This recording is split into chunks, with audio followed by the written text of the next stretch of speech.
as the House would have noted, where specific interventions are required, as in the case of Wuhan in China, the Diamond Princess crew in Japan, or now the pilgrims in Iran, we will take necessary action. But these are exceptional situations that require exceptional response.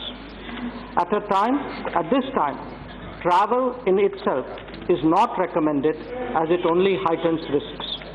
Where communities are understandably anxious, we should reassure them and encourage the observance of globally recognized precautions and procedures. An excessive sense of alarm would only be to the detriment of those who are really in need. Let me now turn to the issue of Iran. As per available information, there are about 6,000 Indian nationals in various provinces of Iran. These include 1,100 pilgrims, mainly from the Union territories of Ladakh and Jammu and Kashmir and the state of Maharashtra. Nearly 300 students, primarily from the Union territory of Jammu and Kashmir. About 1,000 fishermen from the states of Tamil Nadu, Kerala and Gujarat, and others who are on longer-term stay visas in Iran for pursuing their livelihood and religious studies. As government started receiving information about the spike in coronavirus cases in Iran, as a precautionary measure, direct flights between India and Iran were temporarily suspended with effect from February 27th. Advisories were issued to avoid travel and returning passengers started to be screened. This is an ongoing exercise. Our embassy in Tehran and consulates in Bandar Abbas and Zahedan are naturally reaching out immediately to Indian nationals in Iran and ascertaining their welfare. An advisory was issued asking our nationals to observe appropriate precautions. Emergency contact details of the Indian mission were put out. Embassy and consulate officials have been reassuring Indian nationals and ensuring that they are in good health and had adequate provisions. I mention this as an overall approach, but also with specific reference to the fishermen community whose welfare has been raised with me by some honorable members. Given the large number of Indians in Iran, it was natural we should seek to sequence the return, taking into account their location and exposure. The initial focus is on visiting pilgrims. Many of them are in Qom, where coronavirus incidence has been very strong. The nature of residency also increases the risks of exposure, and age is a factor to be taken into account. As their welfare is being currently addressed, we are now focusing on Indian students. Many of them are studying medicine and are fully aware of the precautions to be taken in this difficult situation. The embassy is in regular contact with them as a group. Our understanding is that the region where most fishermen are located has not been affected so severely. These factors will guide our approach in the coming days. Over the last few days, government has made focused efforts for the safe return of stranded Indians, given the scale of COVID-19 and its pressures on Iran's own resources. A team of 6 Indian health officials have been deputed to Iran in order to set up testing and sampling facilities there. The first batch of 108 samples were received in India on 7th March. These were tested and 58 Indian pilgrims, 25 men, 31 women and 2 children, who tested negative were repatriated in IAF C-17 special flight on 10th March. We have also received samples of 529 more Indians on this flight, which have been tested in the National Institute of Virology, Pune. So far, 299 of them have tested negative. Some more results are awaited. We continue to collect more samples in Tehran, and our endeavor is to ensure the earliest possible return of these after appropriate testing and screening. We are working with the Iranian authorities to operate some limited commercial flights to facilitate this early return. Our embassy, in cooperation with the Iranian authorities, is making arrangements for the medical care and monitoring of those who have tested positive. Our embassy staff and medical team are working around the clock under very difficult conditions to ensure the objective of earliest possible return.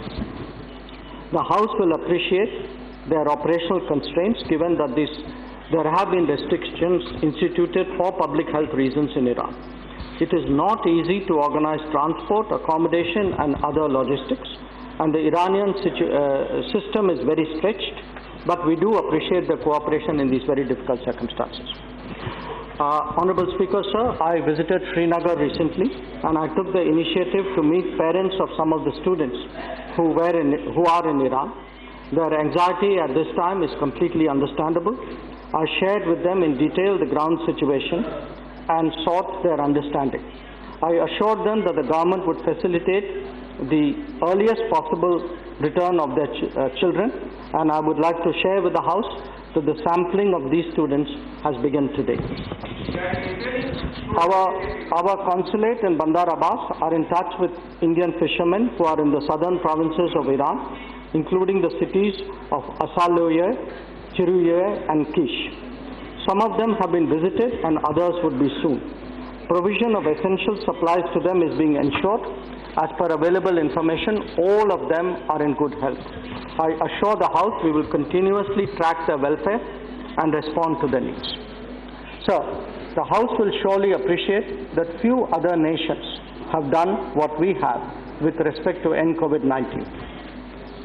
The global coronavirus situation is being monitored on a continuous basis by a group of secretaries headed by Cabinet Secretary and by a group of ministers headed by the Minister of Health and Family Welfare.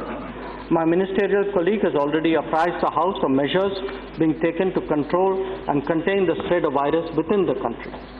Prime Minister himself has reviewed the situation from time to time.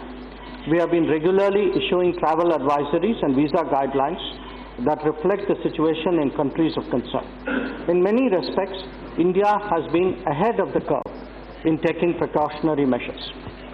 Sir, the House should also be aware that in view of the further spread of coronavirus, the government decided yesterday to take more stringent measures in regard to international travel. The reason for this is obvious. All the cases so far have come directly from those who have a travel history. In doing so, we are very clear that we will do whatever we must to ensure that the spread of coronavirus is restricted and that the health security of India is ensured. Let me spell out some of the measures that the group of ministers at a meeting yesterday approved. They will come into effect at 1200 hours GMT on 13th of March at the port of departure. These measures, sir, include 1. All existing visas except diplomatic, official, UN, international organizations, employment, project visas stand suspended till 15th April 2020. 2. Visa-free travel facility granted to OCI card holders has also been kept in abeyance till April 15, 2020. 3.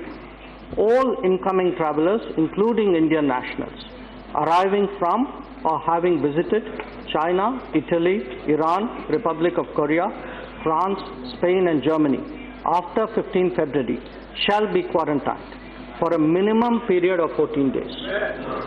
It was also decided that any foreign national who intends to travel to India for compelling reason may contact the nearest Indian mission. Indian nationals are strongly advised to avoid all non-essential travel abroad.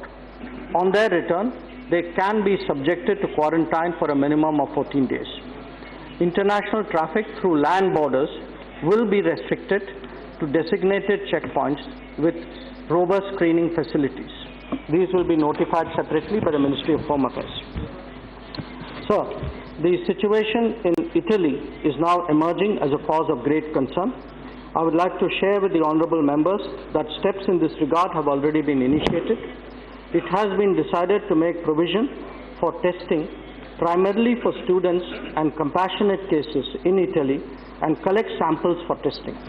A medical team is being sent there from India. Those tested negative will be allowed to travel and will be quarantined on arrival in India for 14 days. The challenge is growing by the day in Europe, and we will respond accordingly.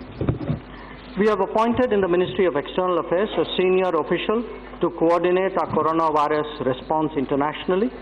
A nodal office is being established to speedily process requests for assistance that are naturally expected to increase from different parts of the world. There will be some pressing, some unusual situations, and we recognize that and we will respond to that. The details of the nodal office will be made available very soon.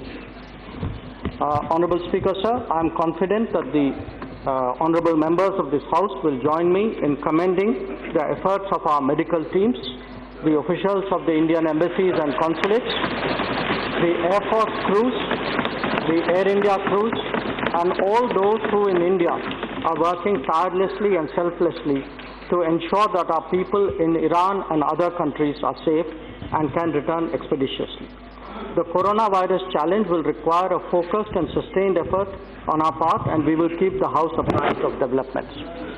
Finally, I would like to strongly emphasize that the government remains fully committed towards the welfare of our nationals in any part of the world, as well as ensuring the security and safety of our homeland. This has been the hallmark of our foreign policy. I thank you.